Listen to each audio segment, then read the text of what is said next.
కంట నా పేరొచ్చిందని సంబరపడతా, నువ్వు కొట్టిన నా చెంప మీద నీ గురుతొకటుందని సంతోషిస్తా. మనసు పువ్వును అందించాను, కొప్పులో నిలుపుకుంటావో, కాలి కింద నలిపేస్తావో. వలపు గువ్వను పంపించాను, బొట్టు పెట్టి రమ్మంటావో, గొంతు పట్టి గెంటేస్తావో. ఏం చేసినా ఎవరాపినా చేసేది చేస్తుంటా.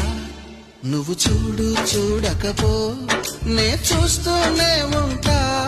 మాట్లాడు ఆడకపో మాట్లాడుతూనే ఉంటా.